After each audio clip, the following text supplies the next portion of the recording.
Narrator. So Hindenburg Narrator for those folks, and this is a webinar where we're going over everything here today. And Becca, of course, let me know if I do a classic me and just forget to share my screen. So here we are talking about Hindenburg Narrator. For those who don't know, Narrator is a DAW. What a DAW is a recording program. Okay, so recording programs. I'm just gonna. You don't need to see my face more than necessarily. So it's a DAW, which means a recording program. Okay, and the difference between Hindenburg and other recording programs is, I mean, they're great. They do what they do. But they were just usually designed for making music. So Hindenburg is a little different, where it's designed for vocal audio. Okay, so we have one product line that's all about podcasting and news production kind of stuff, and the tools are tailored for that. And this is all for Narrator, and the tools are all tailored for the world of making audiobooks. So if you're just getting into this, or you have some experience, you'll kind of know that maybe you're an actor or performer, whatever your thing is. The technical parts of this, when you get ready, especially for the end, having to deal with ACX and all that stuff, can be very cumbersome and all of that. And our idea and approach is to make that much easier and more streamlined, so you can just focus on the performance. Okay, so we're going to cover today recording, what this manuscript is, basic ideas of editing, post-production, and publishing for ACX. We will do a hands-on workshop down the road, probably in October. Still going back and forth on the dates and some of those things, which is why we can't tell you about it just yet, but we will certainly announce it.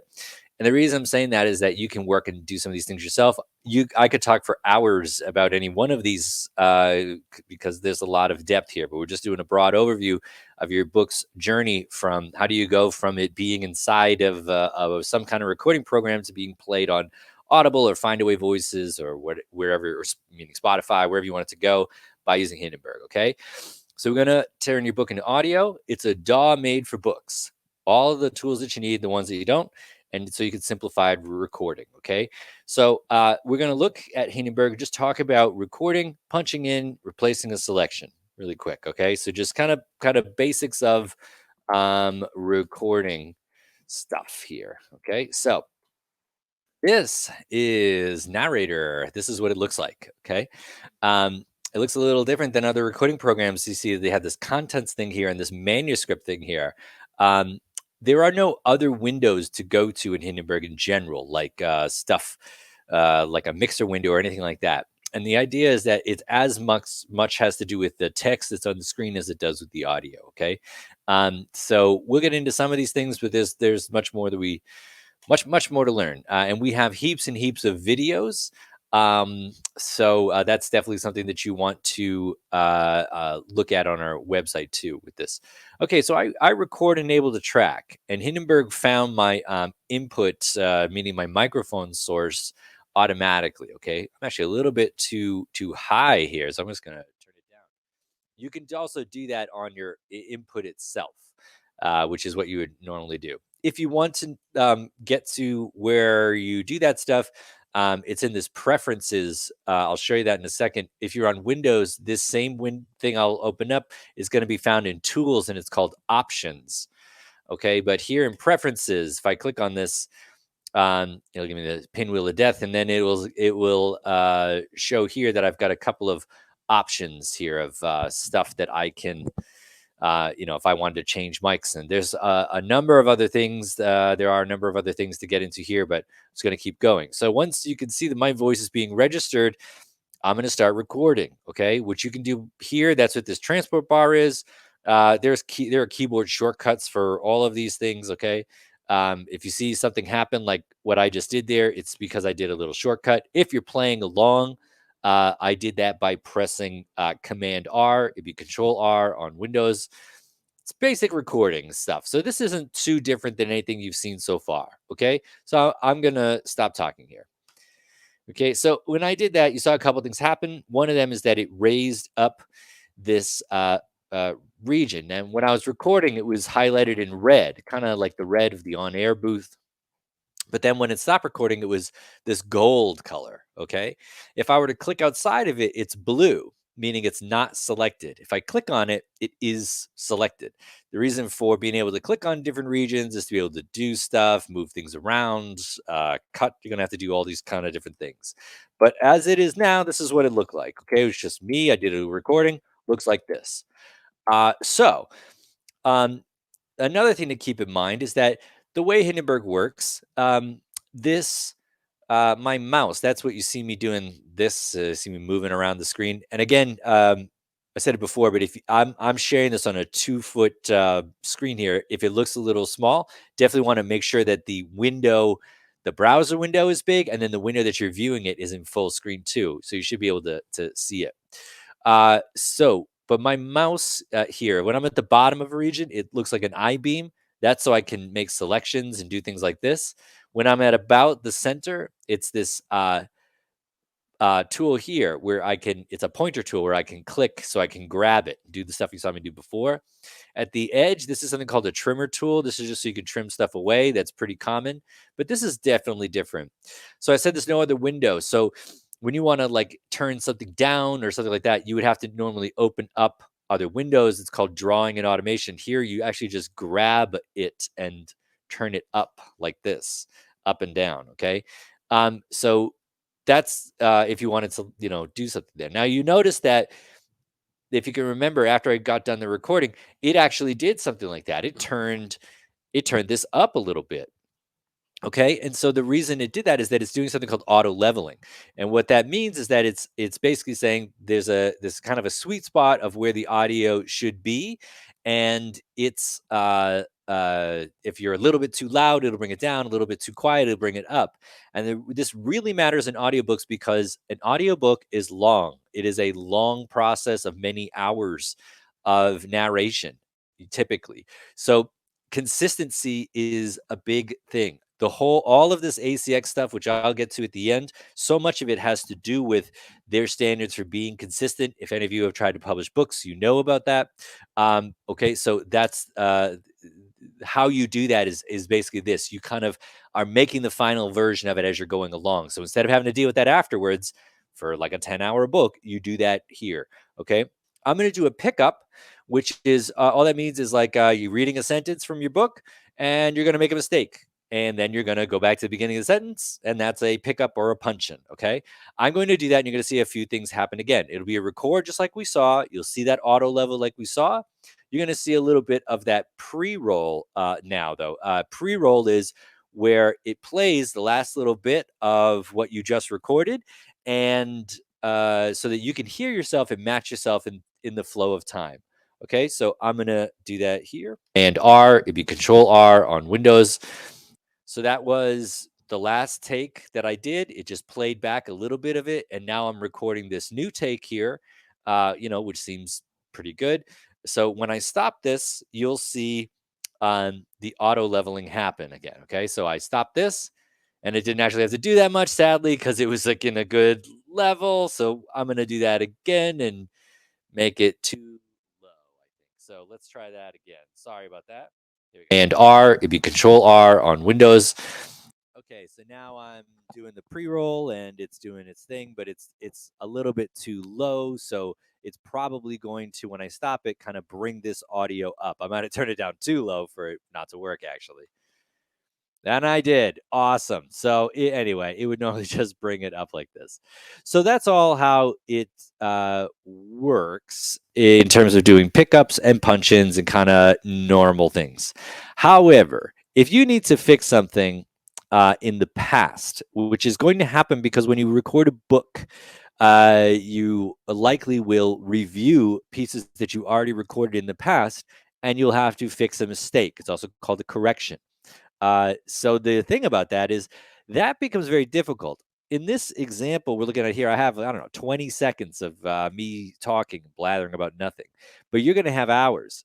So let's say this was 2 hours and 24 minutes into the book, and you realize that back here at 1 hour or something, like I made this mistake, I said the wrong name, whatever it was. You have to fix that. So what you would have to do in other programs is go in, move, shuffle these things around or put this stuff in. Trust me, if you haven't done it, it's not great. it's a big hassle. So what you do here is this little bit of magic where you can have. What I did here is this thing called making a selection. Okay, and if you've done this, if you're playing along at home, or you did this by accident, you do that by clicking and dragging. So if that happens by accident, press escape, it'll go away. And you can adjust these whatever you want. So let's just say for the sake of demonstration here that I've need to record this little bit of audio. I said the wrong name. Okay, I'm going to record this in here. If I right click here, other stuff comes up that isn't available to me right away. We do that on by design, so it's not overwhelming. Okay, so one of these options here is this thing called record selection. So it's going to record just like I did before. It's going to do the pre-roll, all that stuff, except that whatever I record, even if it's too big or too small, is going to go into this space that I selected here. The audio that's on the outside of it, either side, is going to be automatically moved around. Okay, doing the pre-roll and it's doing its thing, but it's so there I am. I'm recording. I wanted to go in this space, but oh no, I've gone too far. And when I stop it, it's okay. It just put that stuff that I wanted to go in there and it moved this away. So you can fix anything out of time. Kind of a big deal. That's one of the key features of this for sure. So huge life changer. And again, the whole idea and design of this stuff is to make your life easier. Okay. So that's how to do it. That's recording, punching in, replacing the selection, and that kind of stuff. Okay. So that's how you do things with fixing corrections that you have to do in the past. And there's so much more we could get into with that, but we got to keep moving to talk about the manuscript. Okay. So what the manuscript is now getting into features that are very specific to Hindenburg. So the idea is you open up the text of a book inside of the manuscript. Now you don't have to do this. I can tell you about how you could do this if you wanted to read from a physical book or another screen or something like that. But it is really handy. The idea is you open up a book and you read along, and then you will be putting in these things called navigation points, which sync up the text and the audio as you're going along. So if you need to replace, a sentence, you could do it like that, and it just keeps track of the book, which is very important as well. Okay. So the way you do it is you open a digital book, meaning like the Word document, the text file of it. We're going to talk about this called the narration view, and just how you can customize this and have this kind of work any way that you want. Okay. So what you would do is you would go to open, just like you would open an audio file in any other program. Okay. Except that you're going to open up a Hindenburg book, or not a Hindenburg book. I'm sorry, a digital book, an EPUB or any other thing like that. Okay, so it could be a Word document. It could be, in this case, this is an EPUB. Okay, and then what you see here is a couple of things. One on the left side of the screen, the contents here of the book. So this book has a structure to it, meaning like chapters and parts and whatever. So the chapters are the months, and the parts are these bits inside of the month. Okay, but most books will probably just have one of them, and they'll just be chapters. But you'll see that here. Believe it or not, you can actually record the entire book. There are many fancy things you can do with this. You can record the entire book out of order, and it would all sync up and be in order if you wanted to. But getting back to it, you notice that as I click around in the different parts of the contents, it goes to that part of the book. Same thing here, okay? And this is going to then be what happens with the audio, all right? So a couple things about this. One of them is that the recording changes a little bit. Once I have something in the manuscript, there are a number of ways that you can record. But to do it very simply with the right arrow key, so on Mac or Windows, you just press the right arrow key, and what it will do is it will cycle through the text of the book, putting in these little yellow navigation points as it's going along. Okay. Another thing you could do if you is that you see this previous and next buttons that are here. This does the same thing. Okay. I use these when I use this, and when I use this and do this, I I use these, and I do it with a clickless mouse, so it doesn't make any noise, and that's how I do it. But you can do it however you want to. It also works with a touch screen. It works with your trackpad as well, especially if you have a clickless one. That's really good.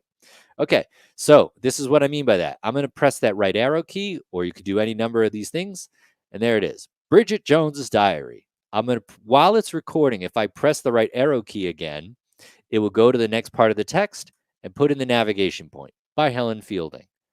Contents: New Year's resolutions. January, an exceptionally bad start. February, Valentine's Day massacre.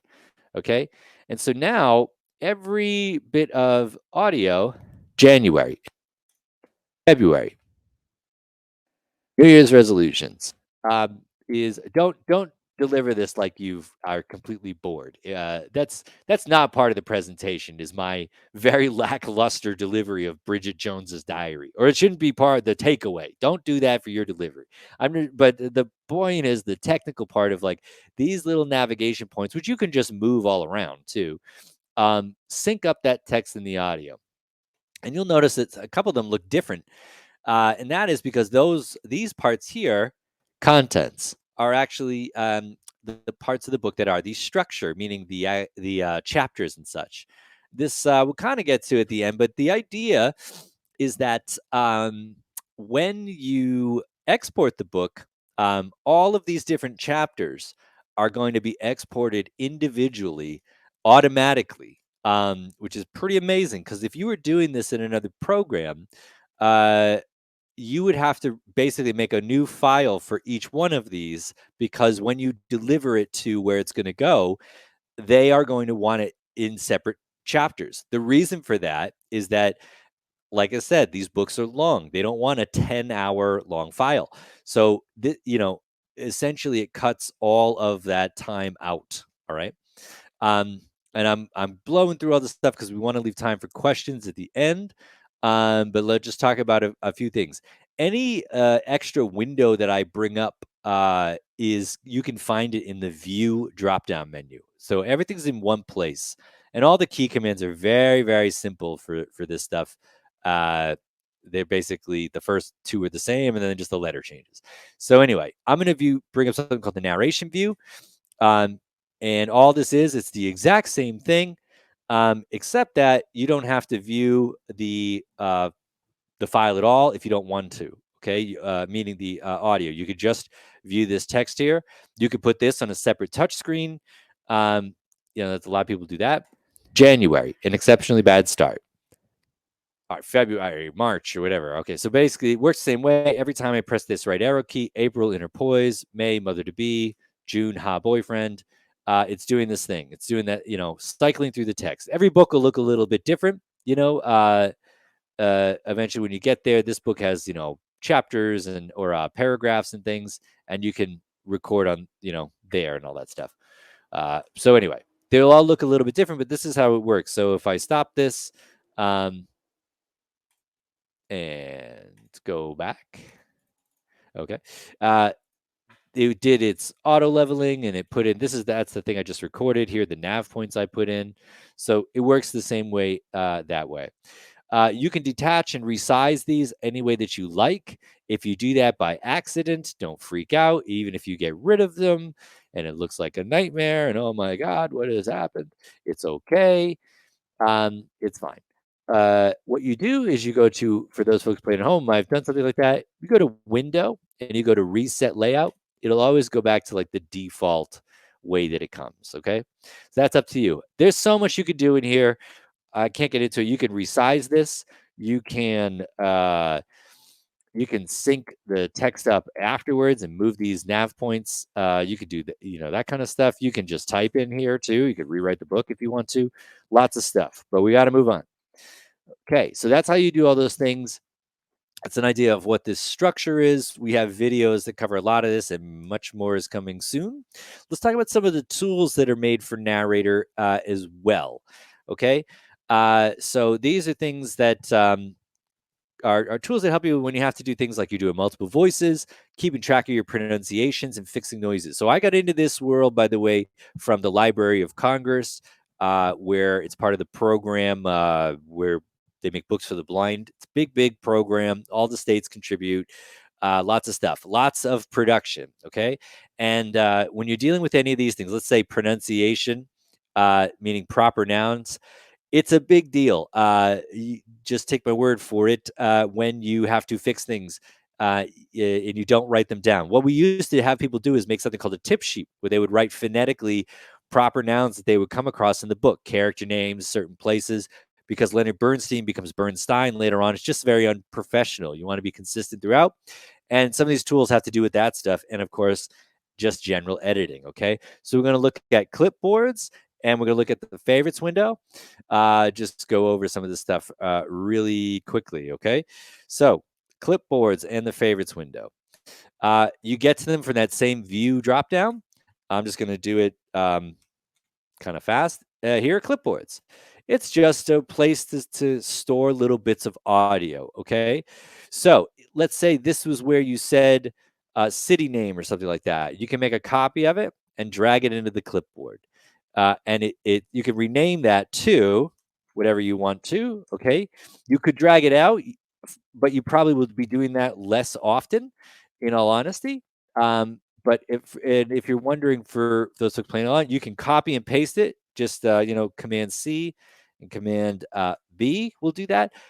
You also can do the thing that I do, which is called option dragging, which is you make a selection, hold down the Option key or Alt in Windows, and you can categorize these different clips and rename them other things. So this is particularly useful when you have character voices. Okay, and the next feature I'm going to show you with this has to do with something that was, made for somebody that was a voiceover artist. She did incredible character voices. She had a little kids book series, 3 books in the series.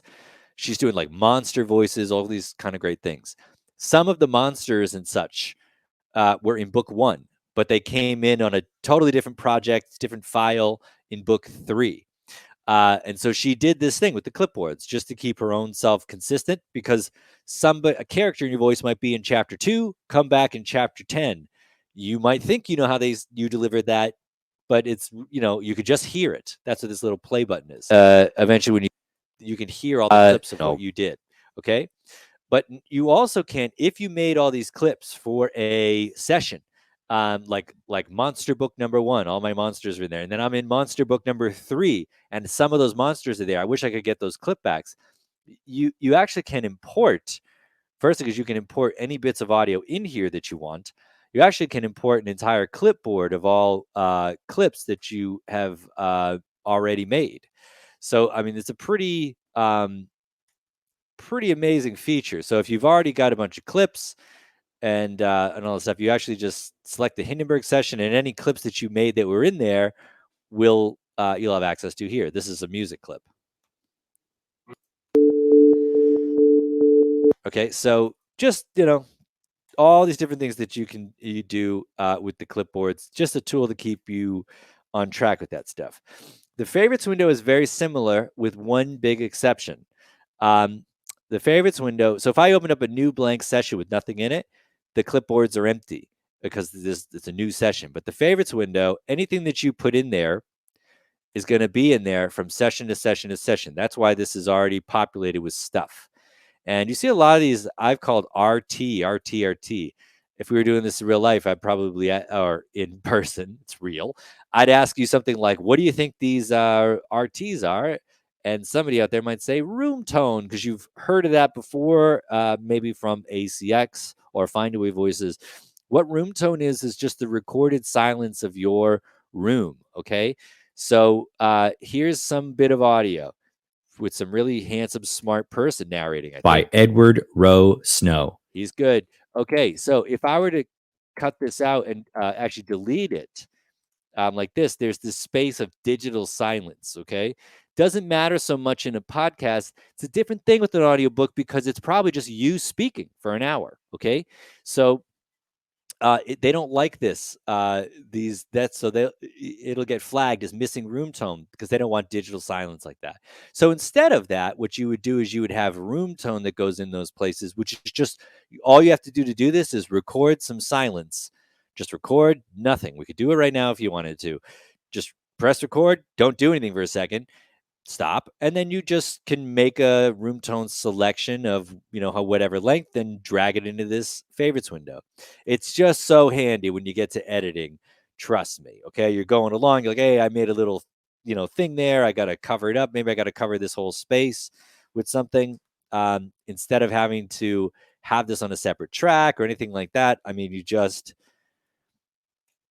it takes a second to do this stuff. Again, the idea is the tools are designed for the workflow you actually need. So that's what I would put in the favorites window. I'd really recommend you do that. Also, you need like a half second of room tone at the beginning, half second at the end of your file. Just make a half second of room tone. You just go pop, pop, pop, pop, pop. But that sort of leads us to the next stuff we're going to talk about, which is how to get to however you do this. I should talk about this part, creating structure. However you do this, you're going to have to have things ready to go for ACX. Everything I say is applicable to Findaway Voices as well as ACX. I'll happily explain what both those companies are for people that don't know. So, if I say ACX, I mean both of them. Okay. You also, all this stuff about when I opened up this book, there was a structure to it. You need to have a structure. You don't need to do it like that. You could make it yourself, and you can link up all of the time afterwards. There are a number of ways to do that, but you can read from a physical book, just like this grandmother's doing to her little grandkid, I think. And so I'll show you how to do that. Again, we could go into a lot of detail here, and I just want to leave time for everybody's questions. Okay. So what I mean by that is this: you may have noticed this stuff up here, this H1 and H2 business. Okay. What that is you notice if you see here when I put those in, they're here in the contents window too. So if I was reading from a physical book and it was all chapters, chapter, okay, I would just put in my chapters here. Now you could rename them like this, and you can see that when I did that, it says chapter 1, chapter 2, chapter 3. If you remember what it said before, the reason you need that is that you're going to record the whole book in one place, one go, really easy. And then when you're going to export it, it's just going to all be, and I'll show you how this happens. It's all going to be exported as individual chapters, so you don't have to do this after the fact. Big deal in the production headache department. You also can, there are many, many deeper things to get into. Some of this is going to be found here. There's a file menu in the bottom of it. There's this option called properties. Okay. And there's all this stuff. This is the metadata for your book. And there's this thing called the styles menu, which looks really scary at first. Okay. And yours might look a little different than what mine looks like. But here you could actually, if you wanted to, you could have this so that this pre-populates so that when you are putting in these chapters now, they just say chapter, chapters, just to save yourself some time. Okay.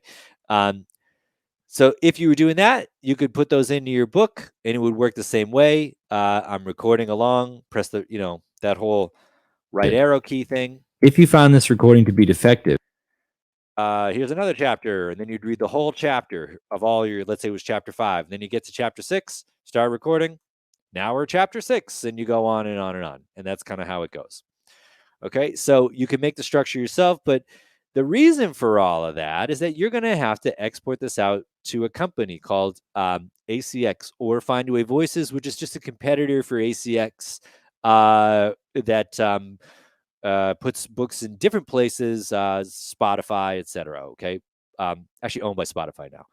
So they have stringent requirements, okay, that have to do with technical things. And the reason for that is to keep it so that the listener has a good book. And they're going to want to know that, the background noise level is at a certain place and that it's overall consistent and the timings are specific. And it's a lot of scary stuff to do, but we've automated all of that. Okay. I'm going to show you a couple things with this voice profile and noise floor very fast. But the important part is has to do with this exporting for ACX. Okay. So the idea is you are going to there are many things we could get into here. You can get very fancy with this, but you probably don't need to. You are going to export out your book the way that I showed you, and I'll show you again. And the idea is that you're going to do it with no rejections. Okay. So this has to do with this thing called the export for ACX function. We've got some uh, videos on this. And hopefully there's a lot there, but the idea is that you fix it automatically before you send it off. Okay. So getting back to old Hindenburg, effects and those types of things. We have effects that, again, they're all designed to be so that it's easy. So this thing called the voice profiler. The idea is that you create a custom EQ. You just say, "Hey, learn my profile of reproduction or distribution in other than a nice piece of audio that you would like," and then the next time you're ready to do a book, you say, "Hey, apply that profile," and it says, "I put it on the track," and it does it. Okay. Uh, so the idea is just to make your life easier with that, creating a custom profile, and all of the effects here are kind of done this way. If I mean, it's just turning up one knob for a lot of it. Okay, but let's look at an example book and talk about um, this whole ACX business here. Okay, so here's a book called "Adorable Fat Girl Goes to Weight Loss Camp." Um, this book, which is just using as an example here, it doesn't have quite enough time at the end, actually. So ACX would flag this and say, "There's not enough time." That's actually the room tone. They go say, "Hey, it's not enough."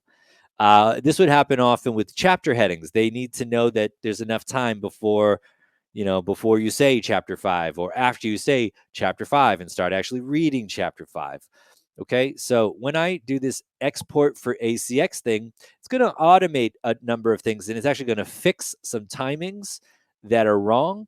It's going to fix the noise floor, and it's actually going to export out the chapters when you do actually do it individually so that they just go into place. Okay, so you can find this in this drop down menu here. Up here on the upper left side of the screen, there's an export menu. This is a little drop down. Okay, and you can select this option, export for ACX, and there's one for find away as well. Okay, so you can do it for find. Let's just do it for find away. So it's going to say, it says, "Okay, found something wrong. We corrected the pause. The levels look good. The room tone looks good." You would say yes. And when you did that, if your book had 10 chapters, all 10 chapters would go out, and there's a box you can check. I'll show you what that is. And whatever they're named here, the files actually automatically be named that too. So you don't have to do that after the fact. In the effects, what it puts on is the noise reduction automatically. And this is, if you've seen this thing called RMS, this has to do with that. You don't have to know about it, but basically it checks and makes sure that your book is consistent throughout. And then if you see here, it's added some space to the file because there wasn't enough and it would get flagged. So it actually adds in space or takes it away from your stuff, so that it would all be it all goes and makes, it goes smoothly and all of that stuff. Okay. Makes life easy. So that is the idea with all this stuff. So there's so much more that we could get to, but I want to just get to hearing from you and seeing if this made sense to you. And hopefully you get the idea that, it's all been kind of designed with, like, the workflow for audiobooks can be kind of daunting. And so if we do this like this, you do it like this, we've designed it this way so that hopefully it's less daunting and that it makes the process go smoothly. So with that being said, lots and lots of stuff here. I would ask that if you do have a question, and Becca, if you could come to the stage now. If you have a question, please put it in the Q&A area. If you notice on the right side of your screen, there are a couple of options that you have. One of them is the first one is called Manage, And in Manage, you can actually raise your hand. I can bring you to the stage if you would like to ask a question to us directly, or there's the general chat where things are, or next to it, the Q&A. If you put any questions there, I can show them onto the screen. All right. Thank you, Jonathan. Jeff says this product is simply incredible. And as I was saying earlier, so I'm a Hindenburg trainer for Hindenburg Pro, and I'm learning Narrator, and I'm blown away. This is really exciting. I can't wait to learn how to use this. So we have one question. There is Peter, you lucked out. There, I can now show your question on the stage. Even though it's in the chat area, AirMeet changed some stuff around. So, oh, that didn't work, did it?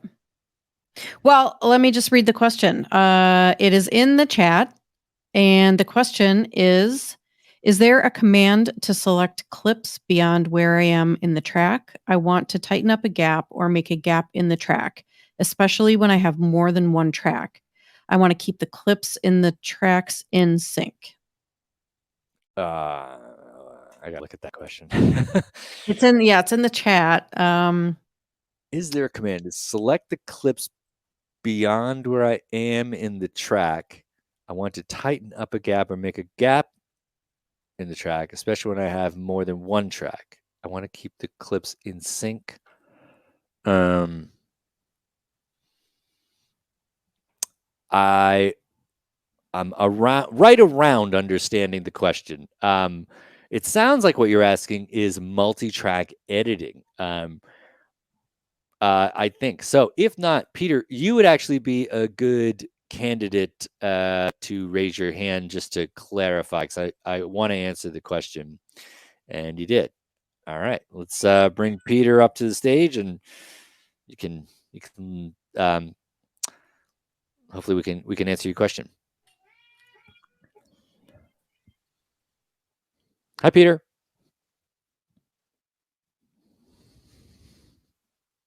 Hello, Peter.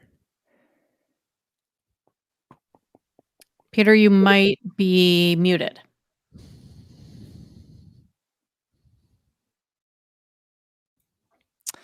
It doesn't. Muted, unmuted. Not getting any audio, sadly. Peter, what we're going to do is remove you from the stage just for a moment. It's nothing that you did. We're just going to do that for a minute here, just so I can show a couple things. We'll bring you back, and maybe the audio is sorted out. But let me just show a couple things of what I think we're getting at there. Okay, so here in Hindenburg, see on my screen, right? You can add other tracks, okay?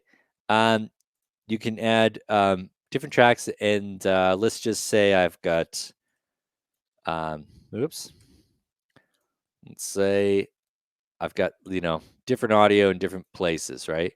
I think what Peter is saying is, can I make an edit that'll edit both tracks together and they sync up together like that? And you can. It's a thing called multi-track editing. So you can do that. If that's what you're asking, I don't know. Typically in audiobooks, the only reason you have a second track is if you have like music or something like that that goes along with it, that kind of thing. So you can do that, Peter. If you want to, the way editing works in general, let's just go back to one track. So here, just a little easy to see, I think. So I've got my one track. If you make a selection and you press delete, it's actually command delete in this case. It makes that gap like that. If I were to do the same thing, but instead I press X, it cuts it. And the difference with cutting is that it snaps the two regions together. So that's just a basic difference. I'm not sure that exactly answers the question, but we'll try to circle back with that. Okay. Anne Marie has raised her hand, so let's talk to Anne Marie. Hi, Jonathan. Can you hear me? Yes. Yes, we're successful. Woohoo! Okay, I had a chance to meet you at Podcast Movement. Thank you for Yes. the wonderful presentation. I actually have a couple of questions. I did post them in the chat, but one of them is I would like to record multiple people in my audiobook, and they Yep. live all over the world. Right. So can they call into my studio, or if they cannot, can I record in a different program and then upload it to Hindenburg or Narrator? Yes. So there are many things here. This is it's kind of a complicated thing, but the answer is yes. Sure. Okay, there are two questions there. The first one is, can people record remotely? You cannot record remotely directly. I mean, how would they do that? Like a phone line in? There are things that kind of work with that, that are tools that aid in that kind of thing. We could get into some of those details that like Zencaster, Squadcast. The one that Pro Tools users use a lot to have the studio. Riverside.fm. Riverside. Yep. No, I'm thinking of the Studio Direct. It doesn't matter. There are many options like that. Or you could import that. If they record it separately, they could import it to you. So that's not a narrator issue. That's just a remote recording issue. Like, I'm in London, you're in Paris. How do I record myself and get it to you? I will show you this part that has to do with the structure of things and this other thing called the. This gets a little complicated. So for folks, this might let's do it in a new session. This might be a little much. And if you see these little black lines, just ignore it. That's on mine because it's a developer copy. Okay, so remember when I talked about this stuff, this structure thing? I'll get rid of the lines that bother me. Let me just reopen this. Give me a sec. Okay. So remember when I said that this structure, like these were all chapters, right? Well, within these chapters, you could have these different parts, okay? So let's say this chapter is called London, all right? And within London, there are my 3 different speakers, okay? Speaker 1, okay? And remember, you could do all this after the fact or beforehand. You can set all this up. Okay. Speaker 3, okay? All right, so you could do this beforehand or afterwards. But the thing is, if I was recording this book in order, kind of like what we looked at before, it would be like what we talked about. But it doesn't have to be. I can record any part of this out of order, okay? That's what this button up here is called the mode. When it's in all mode, it's like you're seeing all of the book. I'm going to ignore branch mode. It's just not really that relevant. It's basically just a variation of this other one, which is called leaf mode. The leaf means I can record in each individual leaf, and it will be in the order of the book. Okay, so let's say you did your speaker 2 got back to you first, or however you do your recording and get the audio in. You're ready to do it with speaker 2. Okay, so I'm going to record this. I'm actually going to turn off the pre-roll. It just happens to make this easier for just demonstrating it. You can turn on and off any of these features that you like. Okay, so here I'm going to record speaker 2. Hi, I'm speaker number 2, and I'm great. And okay, so then if I click on these other things like London or speaker, they're not there. But I click on speaker 2, there he is. Okay, so let's say speaker number 3 comes next. I'm speaker number 3, and I happen to be terrible. Okay, so there's that. And then here we go. I'm speaker number 1. I'm the greatest. And then we do London last, and you say, let me introduce you to all of our speakers in London. Okay, so each one of these was recorded separately and out of order. But if I go back to the mode and I go back to all, they're all in order. Okay, so if I go back to the beginning of the file, say, let me introduce you to all of our speakers in London. So I'm speaker number 1. I'm the greatest. Hi, I'm speaker number 2, and I'm great. I'm speaker number 3, and I happen to be terrible. Okay, so that's basically how you would do it. You would create this. That's a very complicated book and process, but you create this different structure. All the different people go in there, and even if you did this and you didn't, you could do all of this syncing up with nav points and stuff after the fact. It's something called syncing text to time. So if this person or what any one of these didn't you didn't have the nav points and you just had the audio, you could still put it in there where it's supposed to go, do all that stuff, and then you could simply sync any parts of this up after the fact by doing this link text to time. That's amazing. Yeah. And then so would it make more sense to, I'm a podcaster as well, so I'm used to using Zencastr and Zoom and all these other programs. Okay. Would it make more sense for me to have all of the authors, it's a collection of essays, all of the authors for each chapter in a recording session at one time and record all of them? Or since you said I can just sync up these individual leafs, as you said, would it make more sense for me to just have them send me their audio separately? The reason that I would have them send you the audio separately is twofold. The first really being audio quality. An audiobook is like, something that's recorded on a really nice microphone, that kind of thing. Like you want it to be as good as it can be. A remote call is always going to be like a remote call. And it could be good because they could have a good setup and have it sorted like that.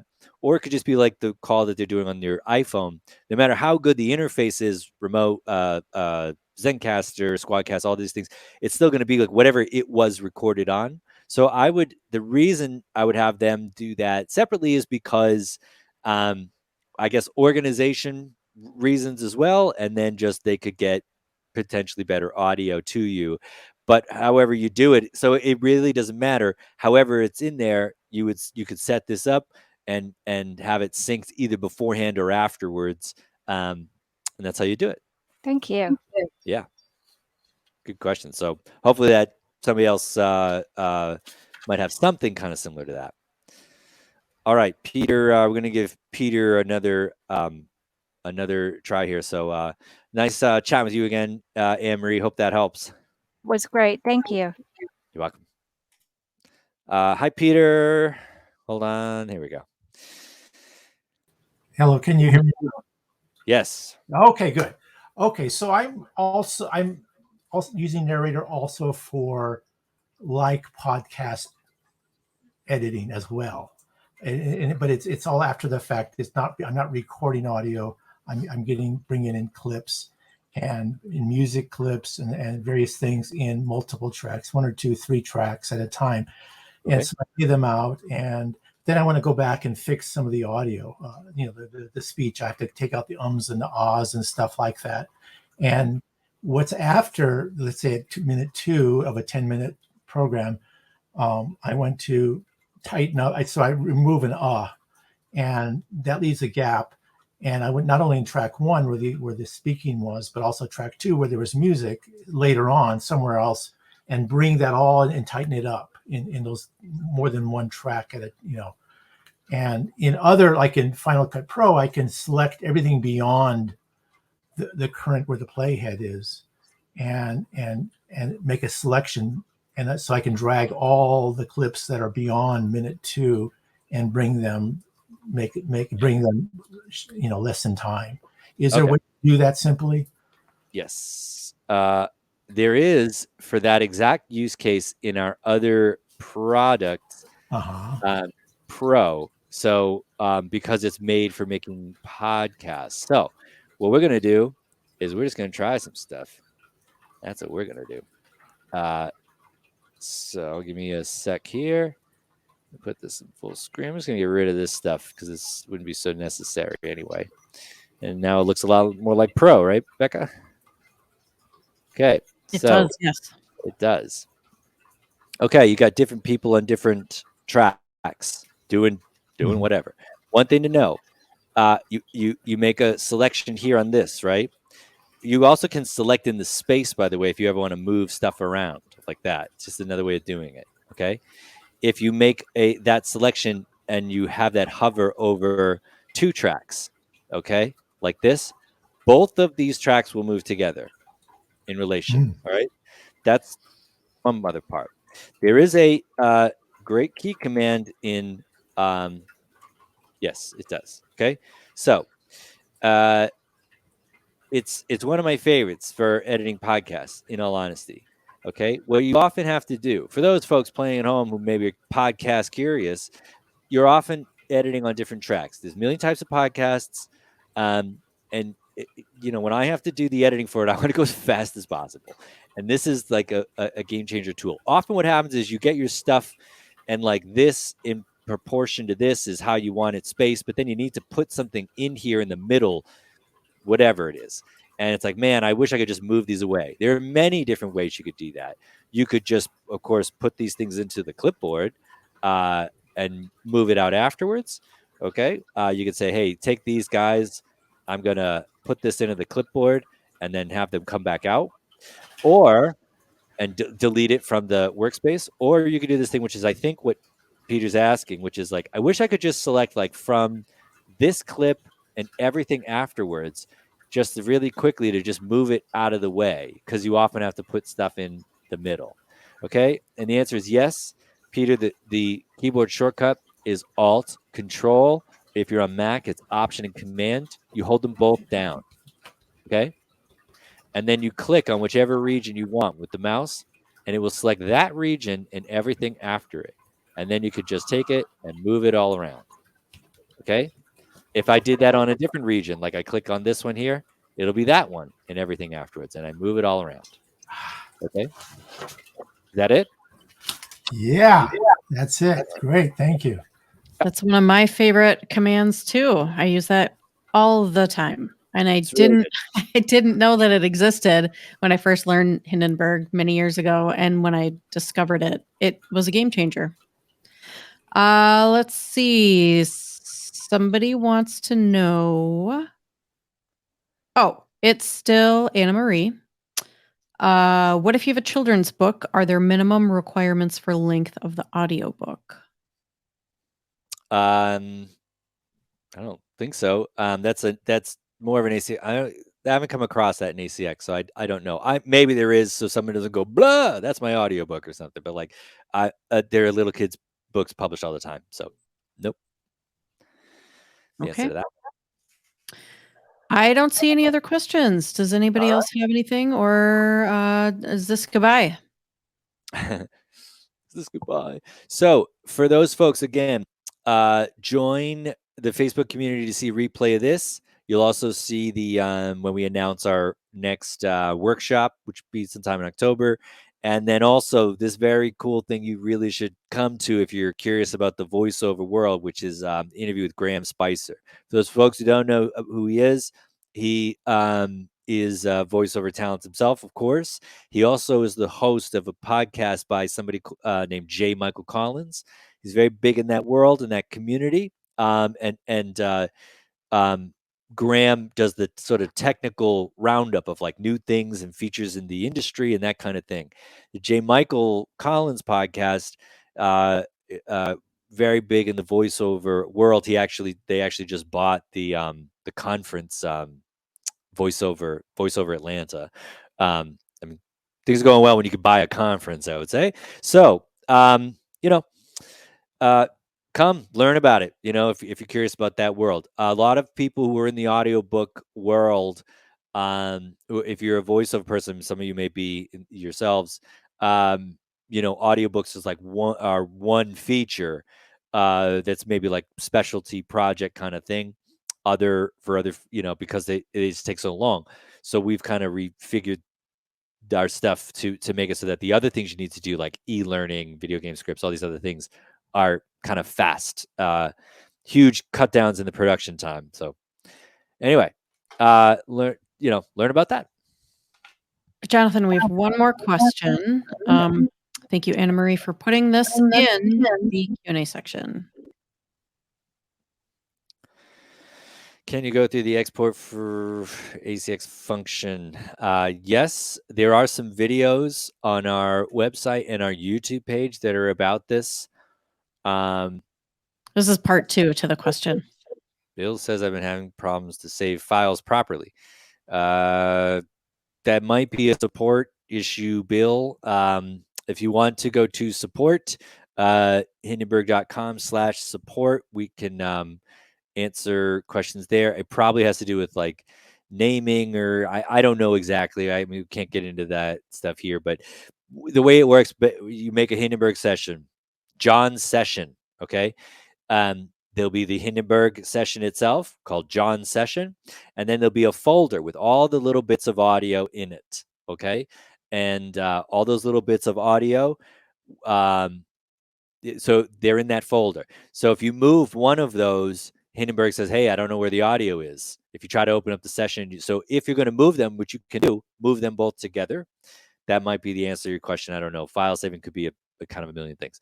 Yep, I'll go over the ACX feature again, but I would definitely watch the videos that we've made. We actually made like a 3-part series on how to get your stuff on ACX, that kind of thing. But just show it again here. Okay. All right. So I'm going to open up that session again. Okay. Here is this book with all my stuff here. Okay. This book, it's in the export function. Export drop-down menu. You just have these options. Export for ACX. You would just choose it. What it does is it goes through your book. This is a short little example. Your book is going to take more time if you have a 6-hour book. And it's going to go through all the parts. It's going to say, it'll flag stuff. Like if you had a big space here, it's going to say, hey, there's some missing stuff there to let you know that that's not right. And then the other things like chapter headings and the export stuff that you need, it's just going to do that automatically. So now if I did this, it's going to say that there's this missing room tone. Hey, this thing is no good. So it also lets you know of big problems like that. Okay, so you can go in and fix them. So that's how it works. Export, drop down, there's a little drop down menu there. It comes up there, and you just run the validator at the end when you've done making your book. All right. Okay, that's all the questions we have. Thank you so much, Jonathan. Can we give Jonathan some digital love from the reactions at the bottom of your screen? Thank you so much, Jonathan. Appreciate it. And thank you all for coming. Check out the website for another upcoming workshop and webinar, and keep in touch in the Facebook group. And that's where you can watch the playback as well. I will throw that in the chat one last time. All right. Well, that'll do it, everybody. We'll see you next time. See you in the Facebook community. Bye. Bye.